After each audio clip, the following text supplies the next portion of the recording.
Assalamualaikum warahmatullahi wabarakatuh.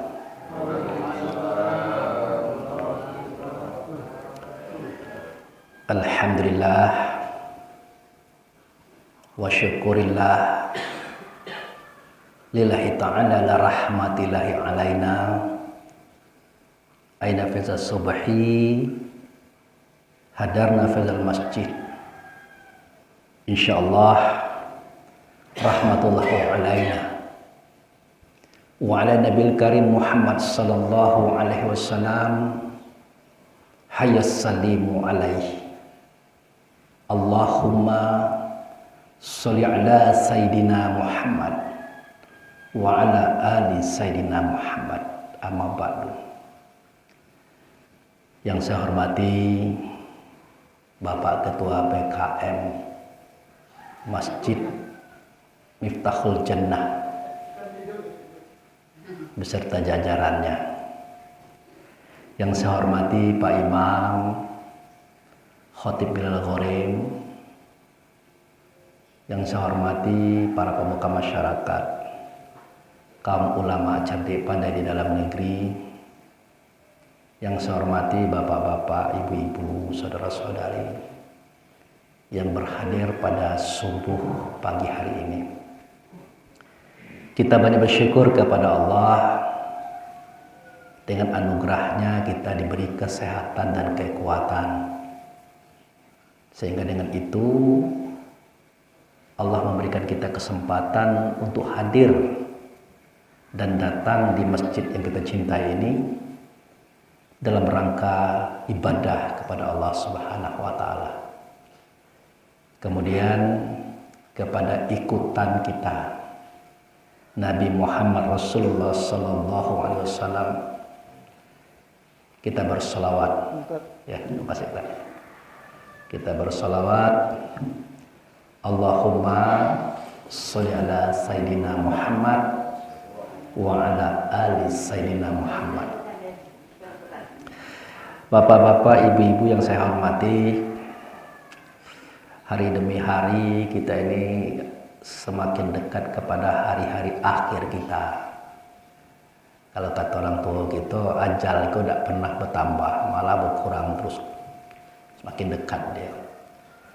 Semestinya kita semakin maksimal mempersiapkan bekal kita di akhirat nanti.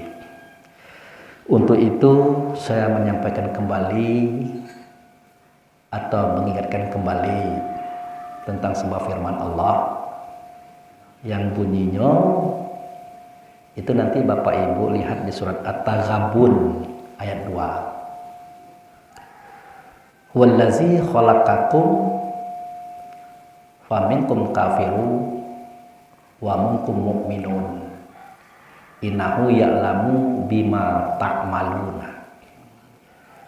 Itu surat At-Taghabun ayat 2 Pak Ustaz. Jadi kalau kita perhatikan ayat ini dengan seksama dengan akal fikir kita,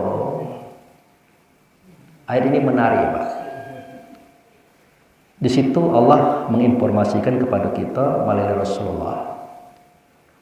Apa kata Allah melalui Rasul? Dialah yang menjadikan kamu. Di antara kamu itu, di dalamnya itu ada yang kafir. Di dalam kamu itu ada yang beriman. Sesungguhnya Allah itu tahu yang kamu buat itu apa. Jadi ayat ini menjelaskan kepada kita bahwa pada batang tubuh kita yang satu ini, di dalamnya ada yang kafir, di dalamnya ada yang beriman. Jadi Allah dan Rasul itu tidak pernah ngomongi orang yang merek agamanya beda dengan kita kafir. Allah tidak cerita itu. Rasul pun tidak ngomongin itu. Allah dan Rasul itu hanya menginformasikan kepada kita batang tubuhmu yang satu itu dalamnya ada yang kafir, di dalamnya ada yang beriman. Nah, dia cuma ngomong seperti itu saja. Selanjutnya kita harus mengerahkan akal fikir kita untuk memikirkan pernyataan Allah dan Rasul ini. Itulah gunanya Allah dan Rasul itu memberikan kita akal itu sebuah sorang, Pak. Tidak pernah terjadi Pak Abu Fikri ini akalnya sebuah kamu berdua kayak Pak Apriandi. Tidak ada cerita ya, Pak. Kalau akal sebuah berdua atau bertiga. Tidak. Akal itu diberikan sebuah sorang, fungsinya untuk berpikir. Terutama memikirkan suara, kata, informasi Allah yang ada pada kitab Quran. Yang ini yang kita lalai, Pak. Kalau orang tua kita dulu ngomong bekaji. Kalau bekaji ini sudah dibaca, diterjemahkan, ditolaah satu persatu kata itu. Dicari paham dan maknanya, baru disimpulkan. Tidak pacak disimpulkan, mereka laksanakan sholat hajat. Sholat hajat itu sholat minta informasi. Sesuai dengan janji Allah, ud'uuni wastajib lakum. Kalau kamu minta, aku kasih. Kalau kamu nanya, aku jawab. Makanya orang tua-tua kita dulu ilmunya luar biasa. Pemahamannya luar biasa. Sehingga seketika dia mengamalkan ilmu itu, terkesan sakti. Terkesan sakti. Nah, dikendaki pula kita ni bekaji. Tapi apa boleh buat? Kita sendiri yang merubah kalimat itu menjadi mengaji. Nah, itu. Jadi dari bekaji menjadi mengaji. Mengaji itu artinya membaca kitab Quran. Iya, kalau memang mengaji Pak Ustaz. Iku tidak puluh. Tidak ada dibaca-baca kitab Quran itu. Ada kitab Quran itu mahal harganya Pak. Itu mungkin sekitar 1.200.000, 1.300.000 kalau saya tidak salah. Yang pakai pena itu Pak Ustaz. Wah, itu belinya kredit sanggup dia. Saya satu Pak, saya dua Pak. Kredit Pak, iya boleh silakan. Semenjaknya beli sampai kini belum pernah dibuka-buka. Ini semangat yang orang beli, tapi lumayan sudah ada kemauan beli kitab Quran. Nah, lalu kenapa Pak Ustadz mereka seperti itu? Kita juga tidak pacak nyalahkan. Karena hidayah ini kan haknya Allah. Dia akan berikan kepada siapa yang dikehendaki, dia tidak akan berikan kepada siapa yang dikehendaki. Nah, bagi kita yang rajin ngaji, rajin sholat, alhamdulillah berarti kita diberikan oleh Allah kesempatan untuk melaksanakan itu. Maka jangan diabaikan. Nah, bagi mereka yang tidak mau mengaji, tidak mau sholat, tidak mau datang masjid, kita doakan. Ibu kita nengok mereka itu kasihan. Jangan dijadikan bahan cerituan atau bahan gunjingan. Keliru kita memahami itu. Jadi segala sesuatu yang terjadi pada saudara kita atas kekurangan mereka itu adalah sebuah keprihatinan kita. Nah, itu sedih kita nengoknya. Makanya dalam agama Islam itu ada 3 rumus untuk mentausiahi sanak-sanak kita tuh. Pertama, watawa sobil haq. Tausiahilah sanak kamu tuh dengan kebenaran. Nah, itu jadi kita menasihati itu dengan rasa hibur, dengan rasa santun, dengan sangat berharap beliau itu berubah. Tidak mempan, bulan depan atau 2 bulan lagi datangi lagi. Pakai rumus kedua, watawa sobis sobri. Tausiahilah saudaramu itu ya dengan sabar. Karena kadang-kadang kawan nih kalau diingatkan marah Pak. Ujung-ujungnya Pak Ustadz urus bela anak bini Pak Ustadz, jangan ngurus kami. Nah, macam mana itu perasaan kita. Tapi tidak apa-apa, itulah resiko mengajak orang kepada kebaikan. Tidak juga mempan. Pakai rumus terakhir. Watawa sabil marhamah. tausiahi saudaramu itu dengan kasih sayang serta kecintaan. Dan lebih dari itu. Nah, makanya kita hati-hati seketika kita menyalahkan, membicarakan keburukan orang, kelemahan orang. Nah, itu hati-hati betul. Karena apa? Seketika kita membicarakan itu sudah masuk kepada bab ghibah. Kalau bahasa kitanya bab menggunjing. Ada 4 hal yang perlu kita ketahui dari sifat gunjing-menggunjing ini. Pertama, itu menghabiskan waktu, Pak. Menghabiskan energi. Kita tidak mengerti kenapa kalau kita bergunjing itu memang enak. Kalau ngupai orang itu enak. Dan kadang-kadang menggunakan waktu panjang pun tidak terasa. Loh, kenapa Pak Ustadz ngomong seperti itu? Apa Pak Ustadz kok hobi bergunjing juga? Kalau dulu hobi. Dulu. Kan tidak ngerti, Pak. Nah, kalau kita nak nengok rating di televisi, tengoklah itu. Acara kabar-kabari, acara-acara sifatnya ngopek-ngopek orang tuh, wah itu paling tinggi rating itu. Paling banyak peminat yang menonton. Itu contoh. Yang kedua, perlu kita pikirkan lagi, dengan adanya kita menggunjing mereka atau mengumpat mereka, mereka tidak berubah, Pak. Tidak berubah mereka yang kita upek itu. Saya setuju kita UPI mereka habis-habisan, tapi dengan catatan mereka itu berubah. Tapi tidak. Nah, yang ketiga, di dalam processing ghibah atau upek mengupek tadi, ada kejadian yang tidak kita sadari. Kalau orang bergunjing mengupek itu memang ada ayatnya, dia pasti masuk neraka. Ya Pak Ustadz ya, surat Awail ya. Celakalah orang yang suka menggibah, neraka wail untuk mereka. Itu kan nanti. Tapi kita sadari atau tidak, hari ini seketika kita menjadi orang yang suka mengupek, menggunjing tadi, bukan kita masuk neraka, Bu. Neraka masuk ke kita hari ini gitu nah. Masuk neraka itu ke kita.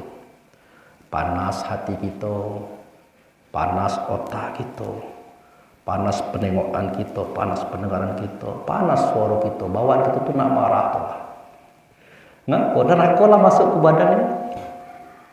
Jadi Allah tidak main-main. Kalau kamu masuk neraka, oke, kita tidak percaya. Tapi seketika kita mengupek, menggunjing orang, apalagi orang itu pernah melakukan kesalahan kepada kita, wis itu semangatnya itu.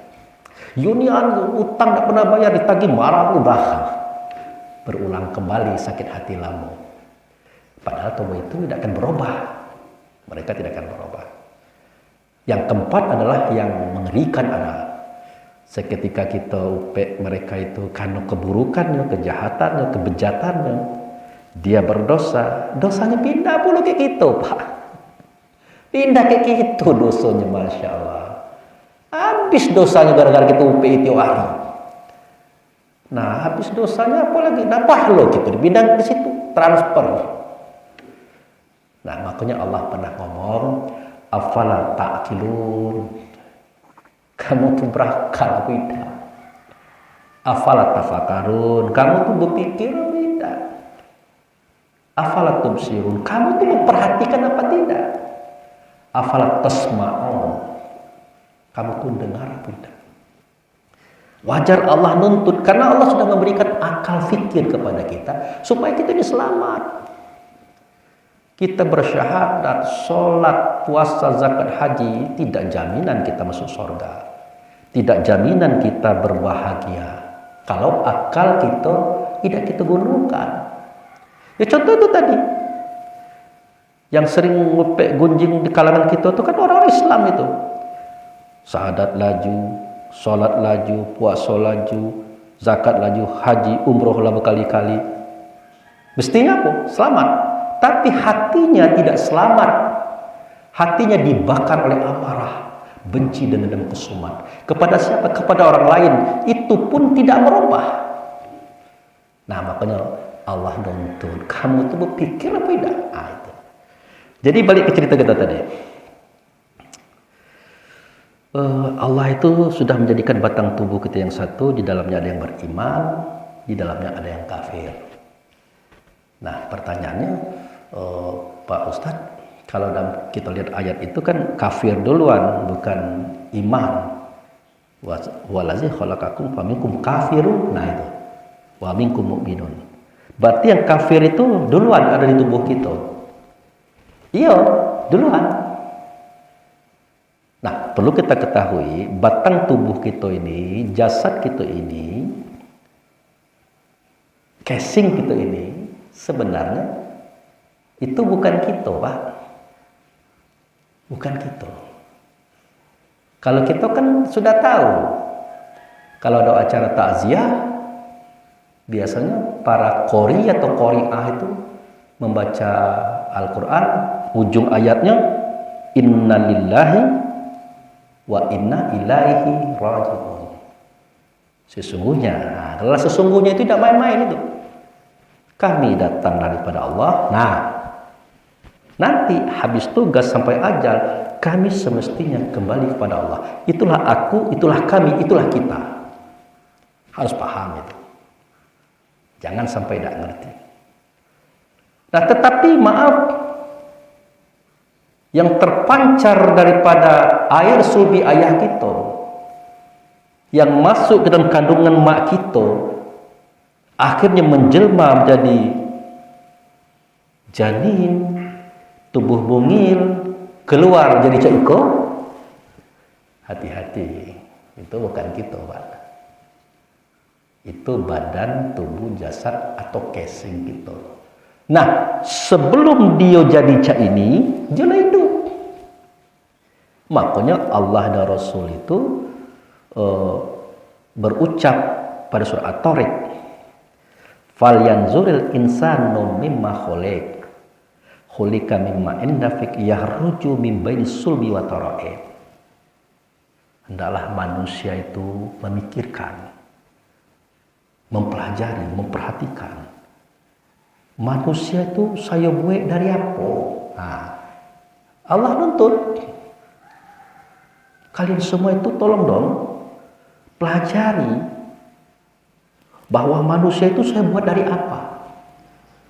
Ya kan kita tidak ngerti, ya tidak kita jawab. Akhirnya Allah juga yang menjawabnya. Falyanzuril insanu mimma khuliq.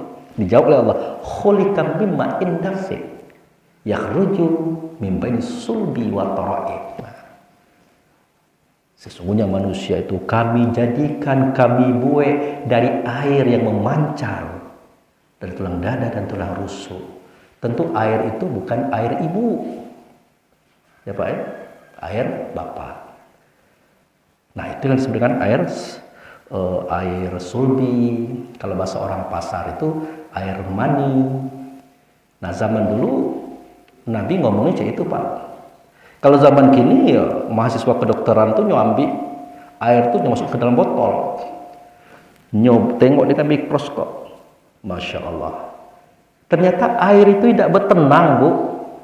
Di dalam air itu terdapat 3 juta ekor lebih makhluk hidup bergerak. Palanya cak pala emik ini, badannya panjang, ekor cambuk. Nama makhluk itu diberi nama oleh para ahli, yaitu spermatozoa. Pernah dengar itu? Ibu-ibu pernah dengar itu? Kalau bapak pernah ada? Kalau tidak pernah, tegalau. Yang keluar dari kita tidak tahu namanya. Namanya spermatozoa. Sperma itu namanya, zoa itu hewan. Jadi hewan sperma.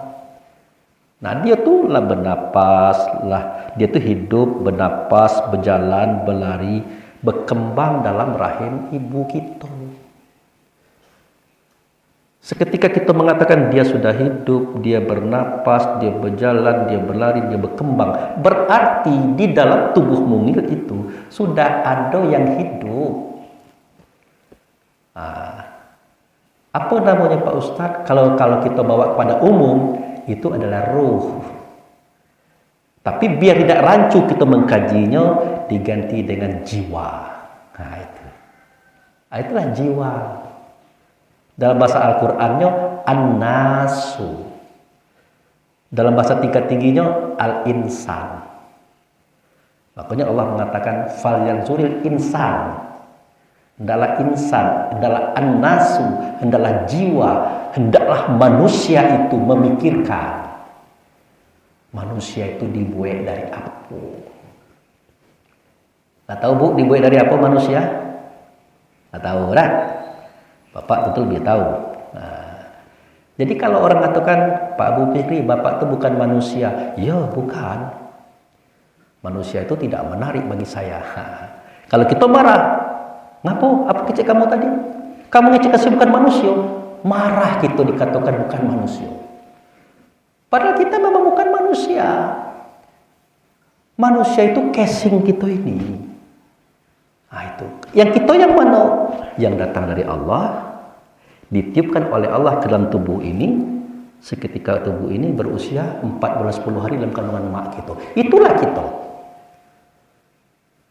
Nah, yang kafir tadi, kata Allah dan Rasul, bukan kata Pak Ustadz, kata Allah dan Rasul, innal insana li rabbihi lakanud wa innahu ala zalika lasyahid. Ada tak?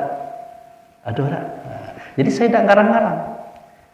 Yang kafir itu adalah manusia. Terhadap keingkaran kekafiran itu, dia menyaksikan, dia tahu dia itu. Lalu timbul pertanyaan, manusia itu apa Pak Ustaz? Kalau MANUSIA, manusia itu namanya. Kalau yang ganteng-ganteng, yang cantik-cantik itu tubuhnya. Manusianya di mana? Manusianya goib. Letaknya di mana? Di dalam jantung. Untuk kita ketahui, cak mau reaksinya, duk, duk, nah itu manusia. Perangainya, nah itu. Dia kafir, dia ingkar kepada Tuhan itu ada faktor, ada sebab. Tentu perangainya apa? Ternyata insan itu, kata Rasulullah, dibuat dari 4 anasir. Anasir itu menunjukkan pada unsur. Pertama, anasir angin. Namanya roh rehan. Sifatnya apa? Pantang kelintasan. Dak pacak nengok orang kaya dikit, dak pacak nengok orang sukses, dak pacak nengok orang berhasil. Timbul iri dengkinya. Itu pantang kelintasan dan dak didului kawan. Padahal orang kaya, sukses dan berhasil itu usahanya mereka. Tidaknya makai duit kita. Tapi kenapa di hati ini muncul rasa iri dan dengki, bahkan membenci orang itu? Itu harus tahu kita, itu adalah sifat manusia yang terbuat daripada anasir angin. Itu harus paham itu tuh. Nah, untuk apa Pak Ustadz kita memahami sifat ini? Supaya kita jangan memakainya. Supaya kita jangan menganut pahamnya manusia ini.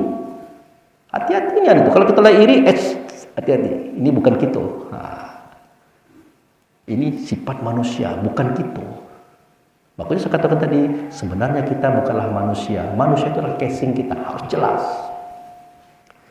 Yang kedua, manusia itu terbuat, kata Rasulullah, dari anasir air. Namanya roh rehan. Sifatnya pantang kerendahan. Nak tinggi itulah, nak besar itulah, nak eloknya itulah. Pokoknya jelas kalau orang lain tidak ada. Wah, kau belum, kalau saya, malah itu. Ada yang gitu, Pak? Aduh. Perhatikanlah. Manusia itu rata-rata kalau bercerita, pasti yang elok-eloknya baik. Yang elok-eloknya aja, yang hebat-hebatnya aja. Kira-kira orang tidak tahu, pastinya cari-cari cara orang tahu. Supaya menceritakan kelebihannya, kebesarannya. Itu salah satu bentuk daripada sifat manusia yang namanya pantang kerendahan. Sudah itu manusia terbuat daripada anasir tanah, namanya roh jasmani. Sifatnya rakus, pantang kekurangan. Sudah dapat enggak juga, sudah menerima masih enggak ngambil juga. Biasanya Pak RT pusing dengan orang macam ini nih. Apalagi ada pembagian itu. Nyolah dapet. Nanti tengoklah waktu kurban itu Pak Apriandi.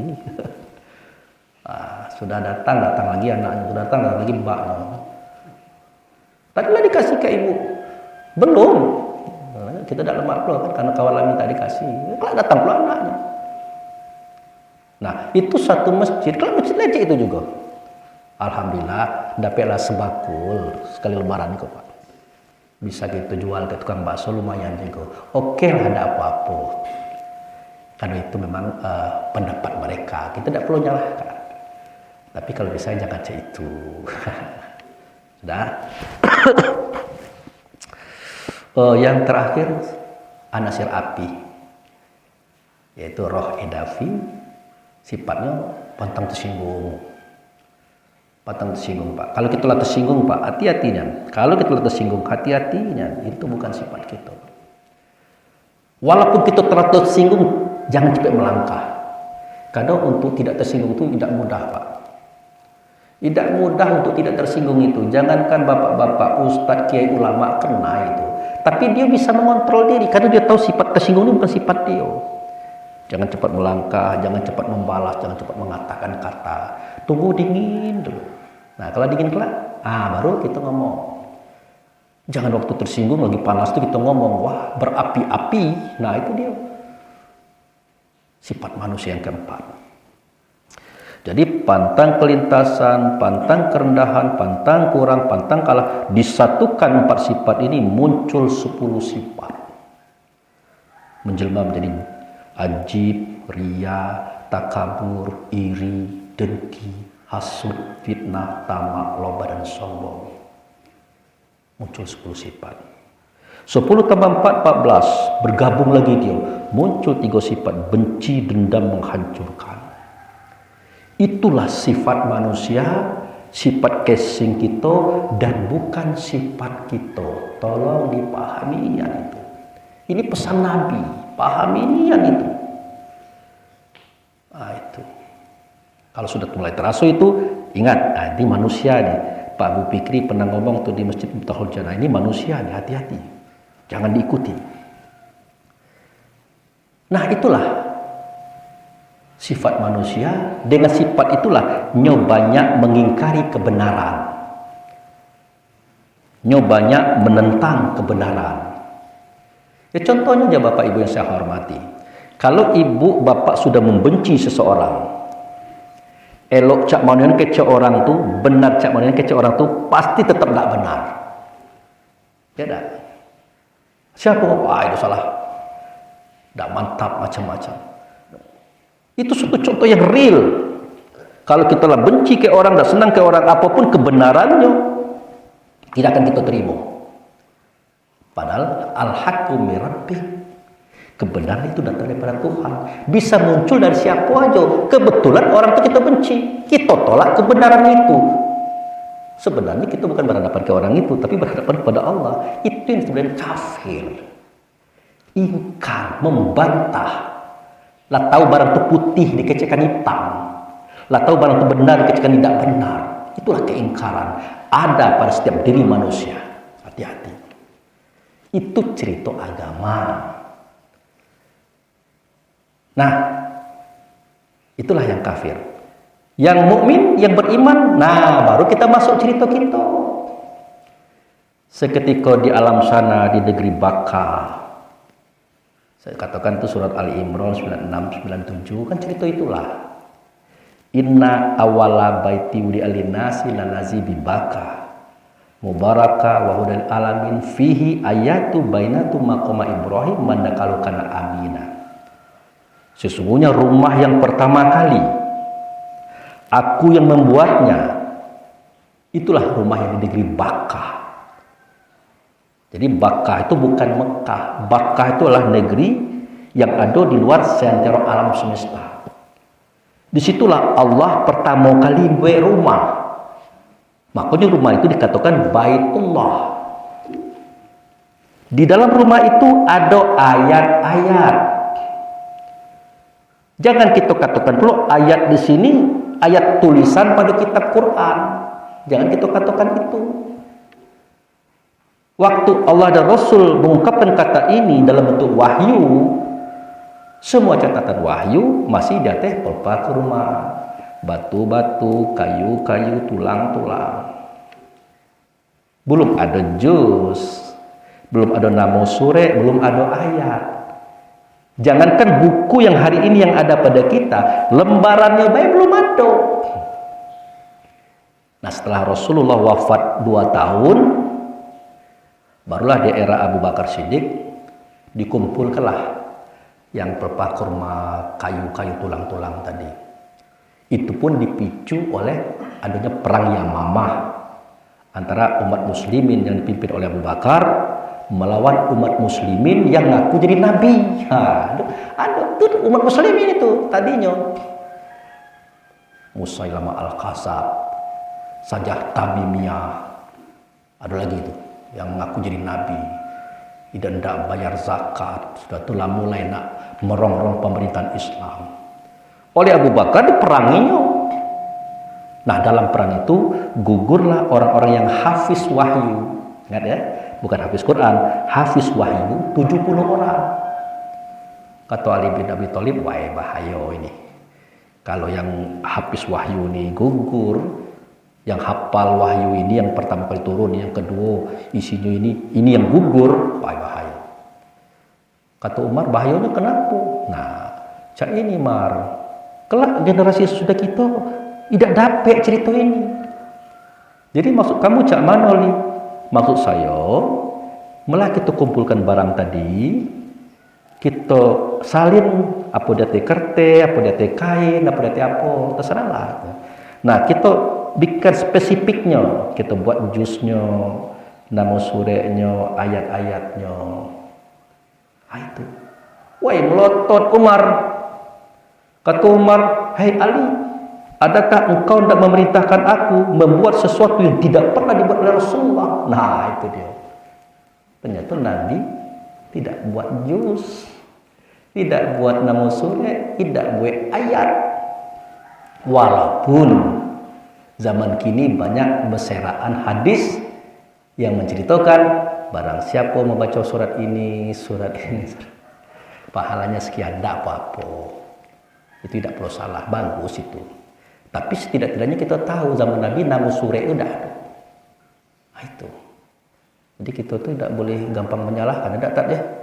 Walaupun salah, kalau manfaatnya ada, oh tidak apa-apa. Gitu. Akhirnya, oh iya juga kata Umar, nah buatlah. Dia ajukan kepada Abu Bakar sebagai khalifah, sama baik jawabannya. Makanya kalau ada sanak kita satu kelompok orang mengatakan melakukan sesuatu yang tidak pernah dibuat oleh Rasulullah itulah bid'ah, berarti mereka salah paham. Karena bid'ah itu kan sudah digaris bawahi oleh Nabi itu. Al bid'atu dolalah. Adolalah finnar. Yang bid'ah itu sesuatu yang tidak pernah aku buat tapi menyesatkan. Kalau itu yang kamu kerjakan, neraka tuh tempat kamu. Nah, itu bid'ah. Tapi sesuatu yang kamu buat sedangkan aku tidak membuatnya tapi memberikan manfaat kepada kamu, maka ini bukan bid'ah namanya. Tidak akan mungkin neraka tempatnya. Itu baik susah orang akhir zaman tuh memahaminya, Bapak Ibu yang saya hormati. Makanya timbul keributan. Ya, kalau itu kau mulai besok masjid naik unta baik. Nah, kalau besok kamu lahiran kamu tidak usah buat akte kelahiran. Kamu kalau nikah dosa pakai surek itu. Ribut. Ya karena tidak bisa memahami secara terang apa itu bid'ah. Jadi bid'ah itu adalah sesuatu yang tidak dibuat Nabi. Kalau kita buat, kita sesat. Ya kalau sesat otomatis masuk neraka. Itulah bid'ah. Tapi kita buat perbuatan itu tidak dibuat oleh Nabi, kita tidak sesat, bahkan mendapat petunjuk, itu tidak bisa dikatakan bid'ah. Saya tidak habis ngerti juga, Pak Ustadz, ada bid'ah yang tidak baik, ada bid'ah yang baik. Waduh, saya katakan, kok bisa begitu? Yang namanya bid'ah itu tidak baik. Kenapa? Ujungnya neraka. Tapi tidak apa-apa, silahkan saja. Yang pahamnya seperti itu, ya cak mana kata kita. Nah, gitu. Nah, ternyata pada zaman Nabi, ayat itu belum ada. Ternyata itu. Nah, pertanyaannya Pak Ustaz, Jadi ayat yang dalam ayat yang Bapak baca tadi ayat apa? Nah, rupanya yang dimaksud dengan ayat-ayat yang ada dalam rumah itu adalah roh kita, Pak. Roh kita, ibu-ibu. Nah, dari mana Pak Abu Fikri tahu? Lah, itu sejarahnya. Sewaktu Nabi mengatakan zalikal kitabu la raiba fihi hudal muttaqin. Kan bingung sahabat jadinya.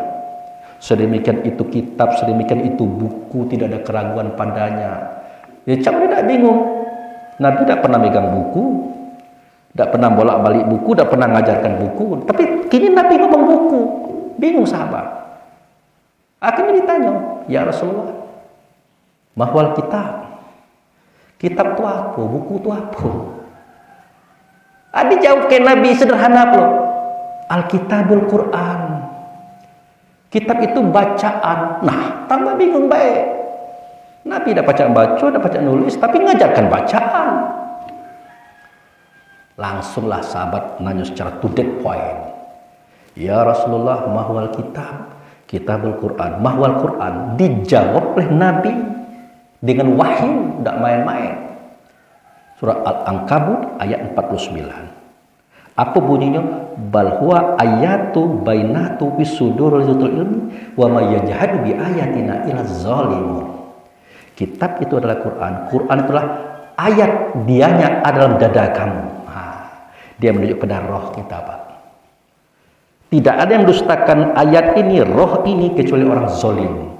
Siapa orang zolim? Jangan dikecekkan orang di luar diri kita. Yang zolim ini manusia kita nih, dengan sifatnya tadi. Itu dia. Ternyata di dalam rumah itu ada roh-roh, itu maksudnya. Nah, dikatakan situ mandakalahu kana amin. Siapa masuk ke dalam rumah itu aman sentau salah dia. Nah, inilah awalnya kenapa negeri Mekah itu ada. Jadi Mekah itu adalah syariat daripada Bakkah. Masjidil Haram itu adalah syariat daripada tempat sujud yang mulia di situ. Sudah itu Baitullah itu Ka'bah itu syariat dari Baitullah di situ. Kemudian ada makam Ibrahim di depannya itu. Nah, inilah sebabnya kenapa di dalam rumah itu, para roh itu, dia bersaksi. Nah, persaksian ini ada pada surat Al-A'raf 172. Wa iz akaza rabbuka min bani adam min zuhurihim dzurriyyatahum wa asyhadahum ala anfusahum. Jadi setengah ayat itu cerita tentang Adam, setengah itu cerita tentang diri. Kalau cerita tentang Adam tuh batang tubuh jasad yang kita ceritakan tadi. Tentang diri, wa asyhadu ala anfusahum. Kami angkat saksi atas diri mereka. Kami tanyakan, alastu birabbikum. Adakah tidak aku ini Tuhan kalian? Ya karena nyo dengar, nyo berhadapan langsung. Dia jawab, bala syahidna. Benar engkau Tuhan kami menyaksikan. Apa bunyi persaksiannya? Itulah syahadataini.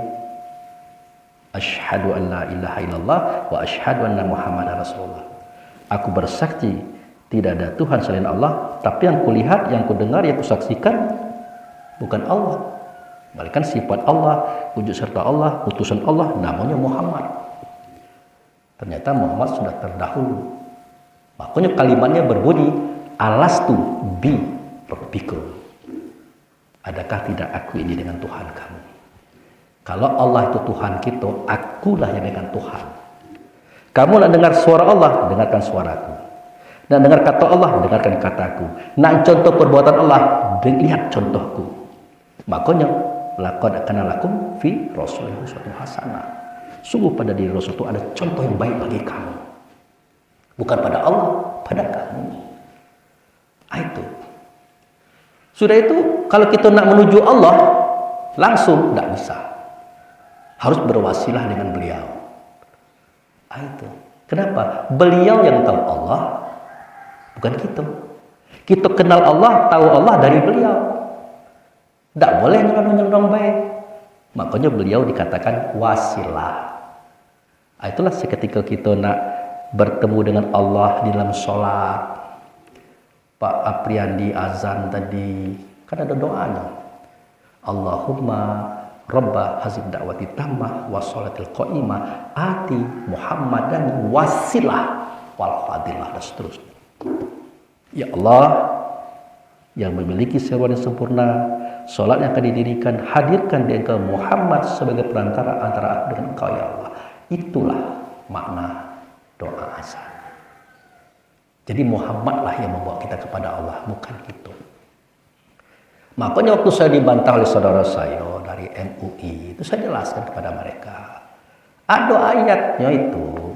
Tengoklah surah Al-Maidah ayat 35 kalau saya tidak salah. Ya ayyuhallazina amanu taqullah wabtaghu ilaihi wasilah wajahadu fi sabilihi la'allakum tuflihun. Hai orang beriman, bertakwalah kamu dengan bertakwa yang sebenar-benarnya, cari oleh kamu wasilah kepada Allah itu. Dan berjuang kamu mencarinya. Kalau kamu bertemu, pasti kamu menang. Di mana tempat kemenangan itu? Di dalam sholat. Makanya Pak Priadi tadi ngomong, hayya alal falah, mari menuju kemenangan. Artinya, untuk bertemu dengan wasilah. Supaya wasilah ini mengantarkan kita kepada Allah. Itu hakikat sholat. Jadi kesimpulannya Bapak Ibu saya hormati, ceramah kita pagi kok, itulah yang harus kita pahami. Mano yang diri kita nian dan yang mano diri yang bukan diri kita. Nah kalau kita tahu, oh manusia ini tubuh saya, badan saya, jasad saya, casing saya, sifatnya macam ini, bawaannya kafir kepada Tuhan. Oke, ini jangan dipakai nih. Nah yang saya yang datang daripada Allah, yang sudah pernah melihat Allah yang nyata Rasul, saya bersyahadat dengan dia. Sifat saya sama dengan sifat Rasul, sidik, amanah, tabligh, fatana. Dapat dipercaya, nah itu kan benar, dapat dipercaya, menyampaikan kebaikan dan cerdik lagi bijaksana. Itulah sifat saya. Nah, yang ini yang kita bawa. Yang ini jangan. Dan jangan perlu dicampur aduk. Nggak mau dia. Nah itu saja Bapak Ibu yang saya hormati, kesimpulan pengajian kita pagi hari ini. Tolong dipahaminya yang mana yang kafir yang ada dalam diri kita, yang mana yang beriman dan ada dalam diri kita. Jangan kita pakai sifat yang kafir tadi, pakailah sifat kita. Caranya Pak Ustadz, ya kita belajar lebih banyak lagi, berdiskusi lebih banyak lagi, dan melatih. Macam mana cara melatih? Pas kita dihina orang tersinggung, ini manusia ini, itu.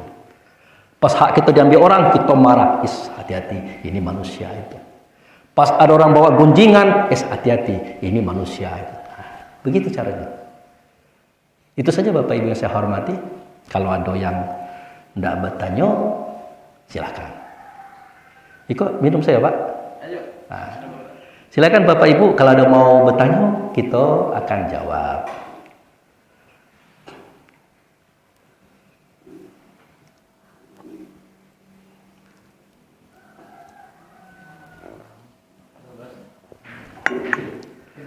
Ada pertanyaan? Oh ya, Pak Imam ya. Silakan Pak Imam.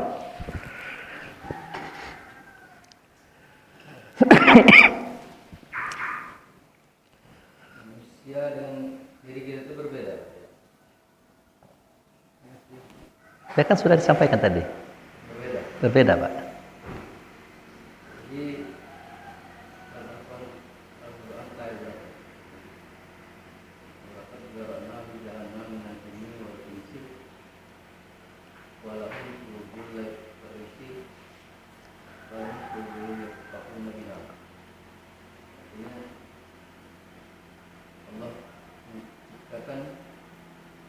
Isi neraka jahanam itu kebanyakan dari jin dan manusia.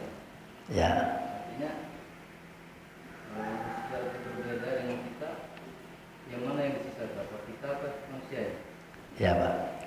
Jadi ayat yang Bapak baca tadi iko walaqad zara'na di jahannam katsiran minal jin wal ins walahum qulubu la yafqahuna biha walahum a'yunu la yubsiruna biha walahum uzunu la yasma'una biha ulaika kal an'am bal adall wa ulaika humul ghafilun.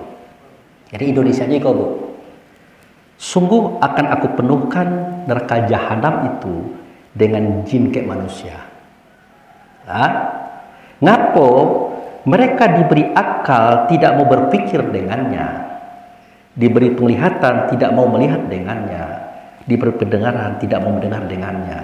tubuh itu sama kayak hewan. Kalau bahasa orang pasarnya sama kayak binatang. Kenapa sama? Karena tidak mau memikir dengannya, tidak mau melihat dengannya, tidak mau mendengar dengannya. Pertanyaannya di sini siapa? Kan gitu. Tidak mau berpikir dengannya, nya di sini siapa? Tidak mau melihat dengannya, nya di sini siapa? Tidak mau mendengar dengannya, nya ini siapa? Nya itu adalah Allah dan Rasul. Jadi kalau dia memahami sesuatu, dia tidak mau merujuk kepada Allah dan Rasul. Kalau dia melihat sesuatu, dia tidak mau merujuk kepada Allah dan Rasul. Kalau dia mendengar sesuatu, dia tidak mau merujuk kepada Allah dan Rasul. Sehingga dia dikuasai oleh manusianya. Sehingga dia yang mana? Dia roh tadi. Akibatnya apa yang terjadi? Itulah nyongupe orang, yang menggunjing orang, yang mengicu orang. Otomatis nanti, sebenarnya bukan nanti, hari ini saya katakan, nanti dia masuk neraka benar. Tapi hari ini neraka masuk ke dia. Jadi Pak Ustadz, siapakah yang masuk neraka nanti? Manusia masuk neraka. Tubuh badan jasad. Supaya dia bisa merasakan apa yang dia buat, tidak mungkin badannya baik dilempar ke dalam api neraka. Tentu ada rohnya di dalam. Supaya roh itu bisa merasakan dengan badannya tadi akibat perbuatannya. Lah kalau badan itu kan casing, maafnya bangkai. Setelah roh tidak ada, maka dia tidak punya fungsi apa-apa. Dia akan berfungsi kalau ada roh. Nah, kalau dia diajak manusia tadi pasti ada rohnya di dalam. Kalau roh judaknya, ya sama dengan manggang ikan, Pak. Kan gitu. Nah, tapi badan dengan roh bersatu dilemparkan ke dalam neraka supaya mereka mengalami akibat daripada perbuatannya. Gitu, Pak. Nah, itu. Kenapa? Ya karena itu tadi. Punya akal tidak digunakan, penglihatan tidak digunakan, pendengaran digunakan. Makanya Allah nuntut, afala taqilun, afala tafakarun, afala tubsirun, tasma'un, seterusnya. Nah, jadi yang disiksa di dalam neraka itu adalah manusia, yang di dalam manusia itu ada rohnya yang pernah terlibat berbuat maksiat di dunia kemarin. Bukan tubuhnya baik, bukan manusianya baik, tapi harus ada roh di dalamnya biar dia merasakan. Gitu, Pak. Artinya kita tadi kan dikatakan manusia dengan diri kan berbeda. Ya. Ya kan yang bisa sia itu apa diri kita atau manusianya? Ya serempak, Pak. Nah, berarti kan tidak berbeda. Pasti Jadi berbeda. sama diri kita dengan manusia itu sama, kan? Lah, Kita ini lah yang disebut manusia. lah kan jelas kalimatnya, Pak. Kalau manusia dari air mani, kalau kita kan datang daripada Allah, kan sudah berbeda, Pak. Antara bapak dengan baju bapak itu tidak sama, Pak. Kalau manusia itu itulah baju bapak, kalau roh itu itulah bapak. Kalau bapak samakan bapak dengan baju, nanti apa kata orang kan itu maksud saya itu. Nah, jadi untuk ini nanti boleh bapak maaf, boleh ditinjau kembali di rumah, kan dipikir-pikirkan lagi.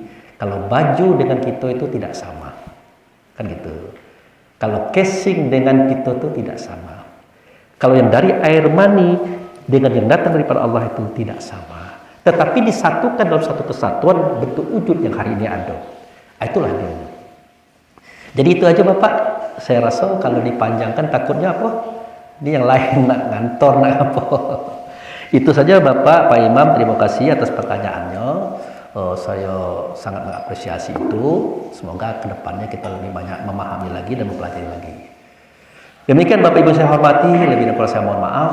Kita tutup acara ini sama-sama mengucapkan alhamdulillahirabbil alamin. Wabillahi taufiq wal hidayah. Assalamualaikum warahmatullahi wabarakatuh.